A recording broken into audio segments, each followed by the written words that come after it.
Sound, a group of vibrations, things that can be heard. Sound can influence the way we communicate in the world with others. Many artists have used sounds in music. From the beginner to the professional, from the novice to the master, from playing, experimenting to make things, to make a masterpiece. These are all the elements of art. Our art in this show is sound. Hi, I'm L.V. Smith, host of the show Sounds Within. Normally we have a lot of music shows and some spoken word, which is all beautiful sounds and many other aspects of sound. But this is a real time to experience the sound of history. Those who experience something that we'll never comprehend, and if it were to come, at least we have a source of information that can help us through. So we're blessed and honored to have again Dr. May at Pendleton, Cowan, and of course Dr. Deborah Johnson, host of the show. Smile and spread a little joy. Yes, yes, yes. Well, sometimes smiles and sounds may not come the way we're comfortable with hearing, and it's good to learn the history of our predecessors who've gone through things, good and bad, and learn. They only have one opportunity to share with us, so it's important that we listen to what they have to offer us. So we're going to turn our attention back to Dr. May. You were sharing, you were experiencing in our last episode a thing called junior high school, where you had to walk 7 miles. Yes. Back and forth, not each way. Each way. Yes. Facing whatever was heading the opposite way on that road or whatever. And you're about to share those experiences. Would you please continue on that journey? Yes, well, there were only 2 teachers in this one room that they had built, and they put a curtain down the middle of it. And on one side, they had 4th, 5th, and 6th grade. On the other side, they had 7th, 8th, and 9th grade. And, of course, 1st, 2nd, and 3rd grade was in the church. So I went to this school, and this curtain was down the middle of the room, a room about this size, actually, with a curtain down the middle of it. And we were on the side away from the heater, since we were older. The heater was over in the corner. And the teachers, the 2 teachers, sat there around this heater. And they talked and they laughed and they talked and they laughed. And they never came near us as students. There were 3 shelves, 3 bookshelves. Shelves, not bookcases. 3 shelves, and on the top shelf was 9th grade. On the middle shelf was 8th grade, and on the bottom shelf was 7th grade. 7th, 8th, 9th grade. A shelf for each grade? A shelf for each grade. A shelf of books. A shelf for each grade. Now, these books were not new books. These books came from the white school who had discarded them. And there were all kinds of marks in them, all kinds of dirty words written in them. But there was enough left in them that I believed that if I really studied them, I could learn. So you and had I to just dig ignored deep. all of the dirty words, all of the marks, and everything else.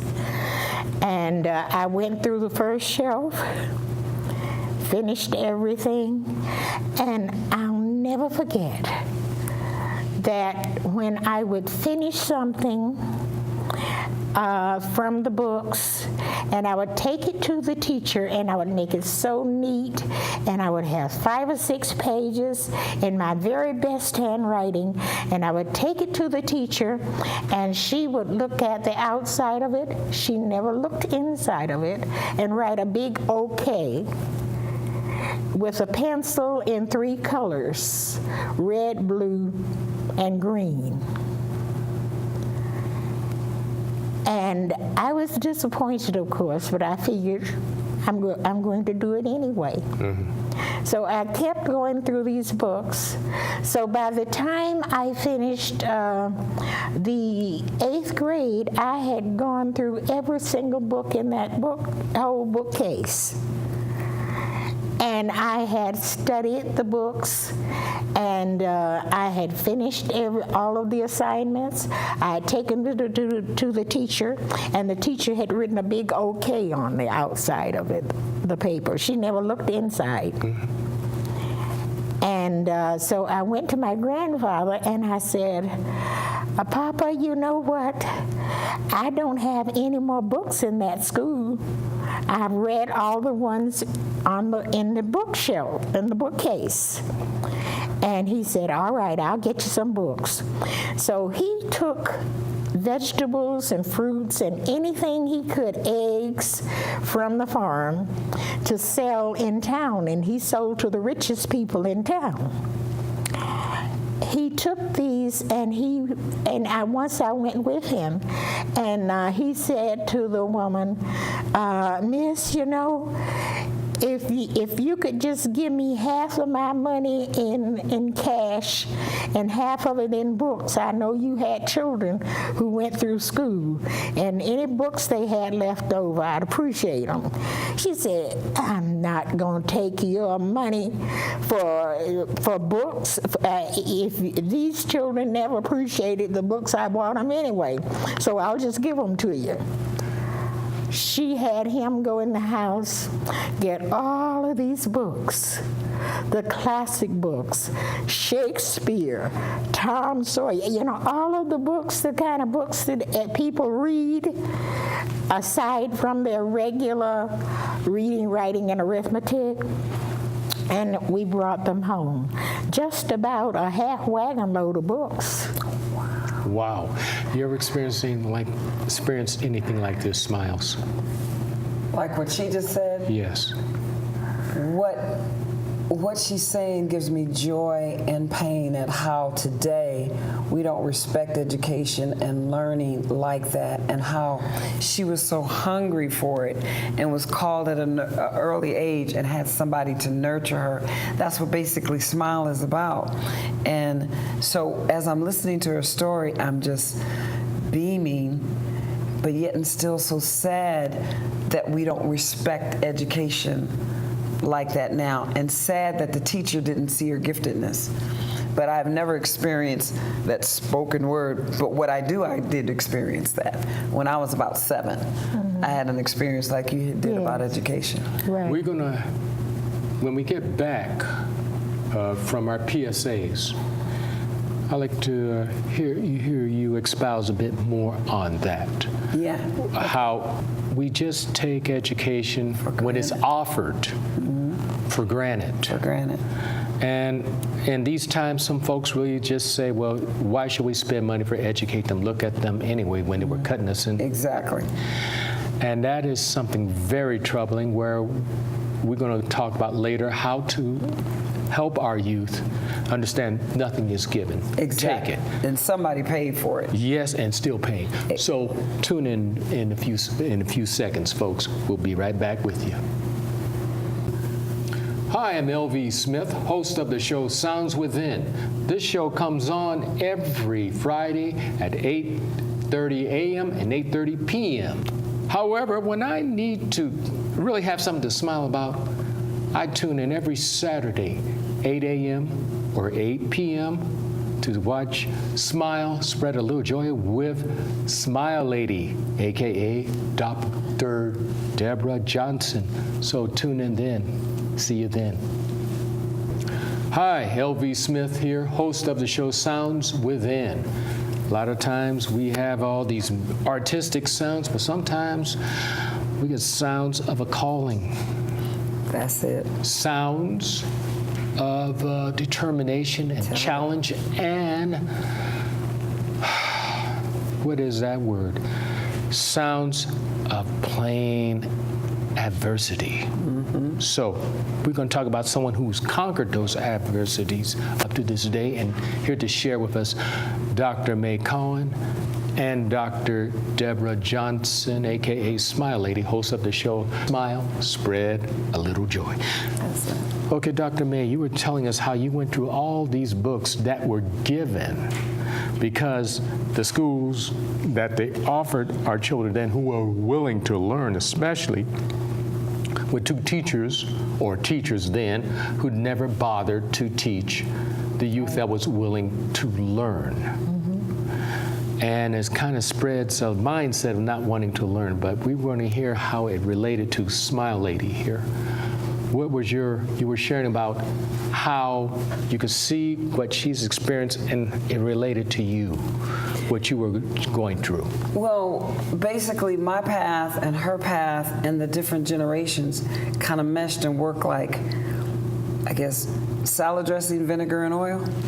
She went through the teaching route, and I went through and I got my dual master's from Pacific Oaks. She was on my thesis chair under human development and social change. But sometime back, I was about to give up on working with the youth. It just seemed like they didn't appreciate it or whatever, and I was crying, and somebody spoke a word to me and said, "Don't give up. This is what you are meant to do," and blah, blah, blah. Now, it came from a very unlikely person, because I really didn't like the person, and the person I don't think really liked me. But this word came out of him, and I'm like, wow, for this to come out of him, must be true. So I called my mother, and this is about in the 90s, just before Smile was formed. And I told her, she said, "I could have told you that. You've been doing it since you were 7 years old." And that was taking people in, cleaning them up, figuring out what they love to do, and have a production around it, and kind of educating and bringing out their gift. Because I don't think schools today think about the student. They teach to the test. They teach to the system, but they don't teach to the child's gift. And I've been doing that like ever since, and then Smile, lo and behold, came to blossom in '92. But with her, Dr. May, she taught my son, he's 32 now, in elementary school, with Marilyn and Anoche and the community. And I remembered her after they said, "Oh, you need to meet this person to help you through your math and help you through college." Dr. May. Come to find out, when I looked through pictures in the yearbook, it's Dr. May with my son, this and that and the other, and it was just a consequence. It was just that synchronicity. And I call her my education angel. You call her your mother. And if you look at it, here's how my brain works. Her name is Dr. May, M-A-E. Her name is May. Her granddaughter is Angel. And her daughter's name is Evelyn, M-A-E. And it was just like magnificent. Magnificent, and that's her word. You opened it up with magnificent. That's it. So that's how it kind of came to, and there's so much I could say about her, and how she was on the chair patient with me, because I was having panic attacks about math, and you could tell it was a gift. It was a gift from the Creator, because for her to deal with me in the education system, you had to be gifted. Because I crossed off school because they abused us in school back then. Still do. Dunce caps, Still do beat that. you with the stick, bit. Called you stupid. Back in the day, my IQ was so high, they thought I cheated. They treated me like trash because it was so high. And I don't agree with IQ tests now. I'm Mensa, so I don't even agree with it, because I don't think that's a good judge of your intelligence. Fabulous. Thank you for sharing, Smiles. I get to call her Smiles because that's my sister. Smile Lady is Smiles to me because she gives me smiles. Now, back to you, Dr. May.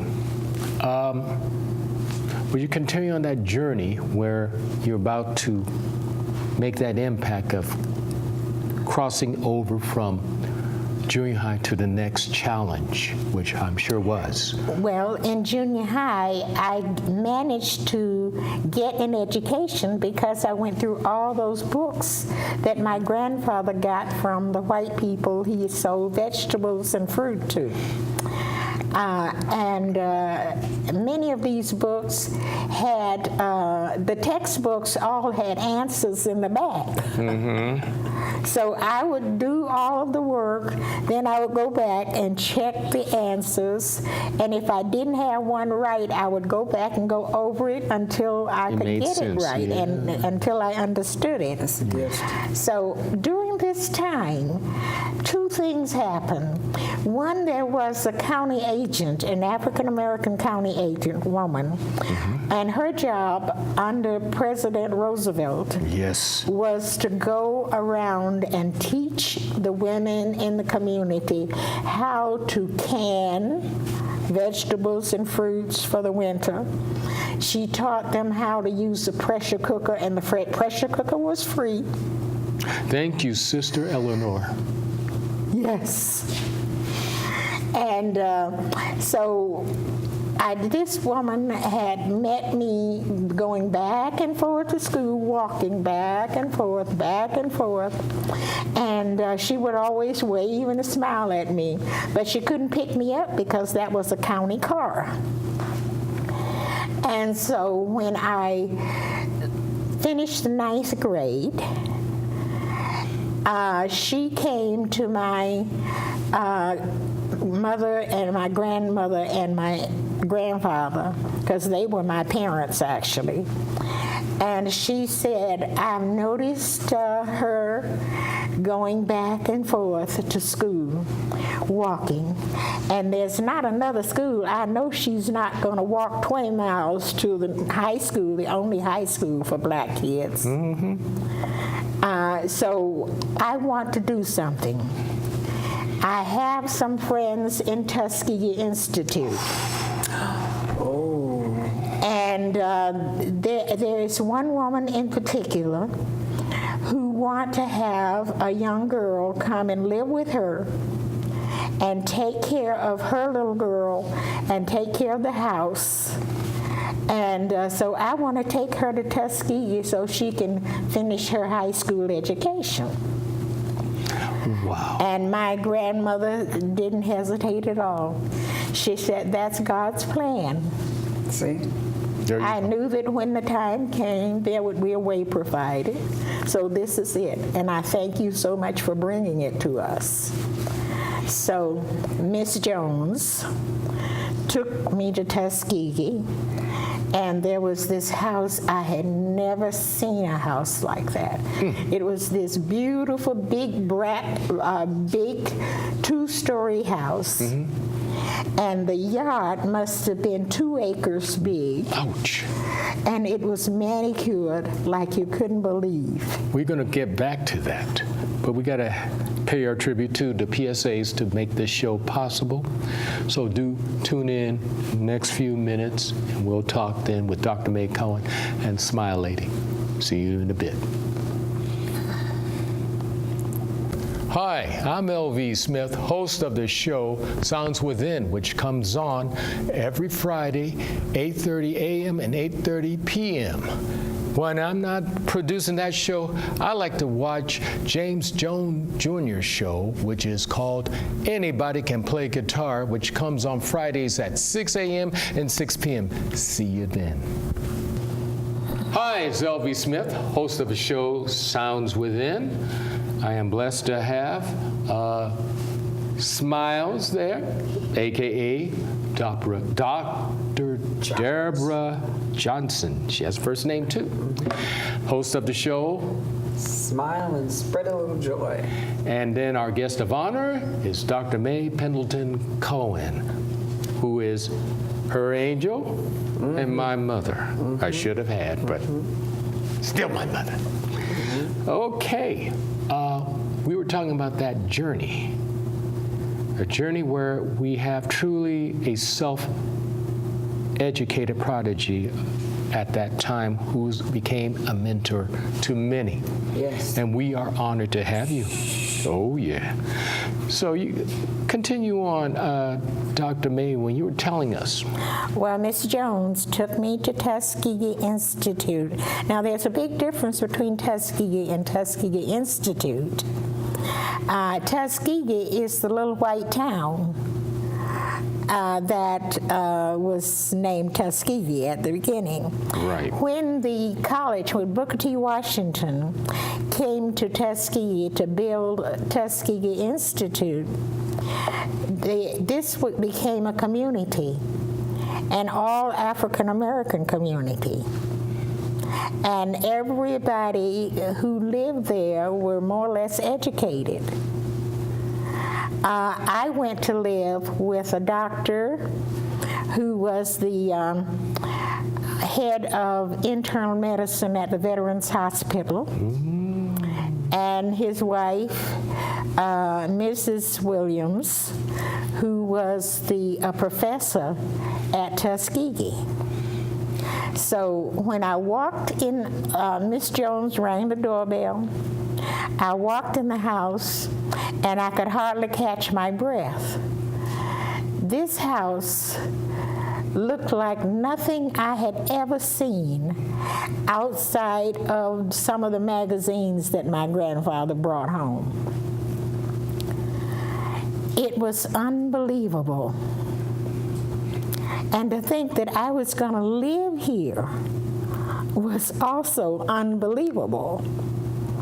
So Mrs. Williams was very nice. She said she was so happy that I was going to come and live with them and help her to take care of their little girl, who at that time was 3 years old. So I just stood there dumbfounded. I could hardly find the words to say anything. You see, finally I said, "Thank you so much for letting me come to live with you." She said, "Thank you. I'm very happy to have you. I know that we're going to get along just fine." And that was the beginning of a wonderful relationship. Wow. What do you think of that part of the episode of this journey of Dr. May? There, Smiles. Well, I think right there, that's the epitome of a smile, because today, if we embrace that, the S is for support. She got the support of her family. The M for motivation. She had that intrinsic motivation to learn, and it was a calling, and you could tell it was a gift. Amen. The investing back was the community that invested the books and the home and the opportunity for it. And that was the white community, too. Right, a white. And then the love. That's part of Smile. Oh, yeah. She loved learning. She got with people who love teaching and love helping. Then the education. She never stopped. So that's what Smile is about: support, motivate, invest, love, and educate. And that right there, she experienced it back then. And I think that's why we clicked when we met, because I read her dissertation. And when I wrote my thesis and took it into my thesis chair, they said, "Look, this is not a dissertation, it's a thesis.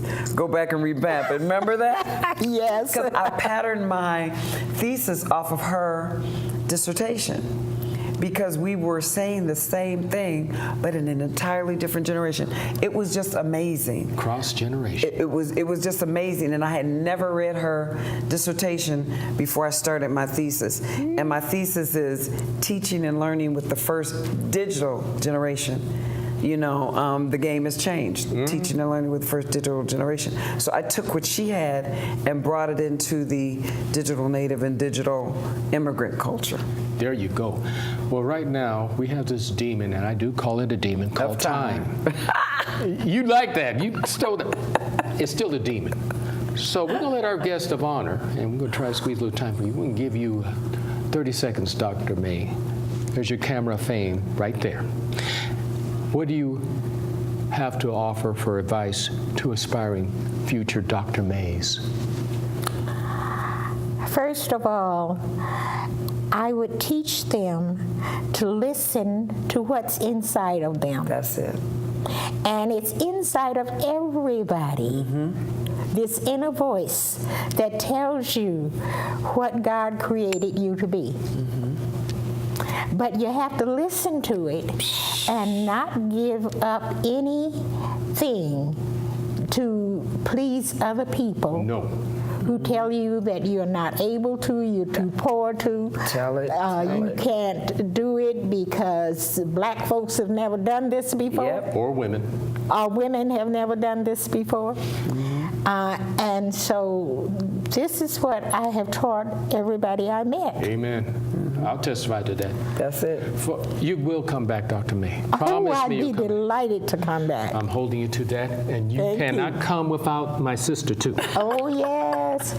We're Seriously. like two peas in a pod. Yeah, we share. Three now. So, now it's three. folks, this has been a great episode with Dr. May and Smile Lady on Sounds Within, and we're going to continue this journey in a few months, so tune in then. Meanwhile, enjoy the rest of the other episodes of Sounds Within with L.V. Smith. See you then. Peace.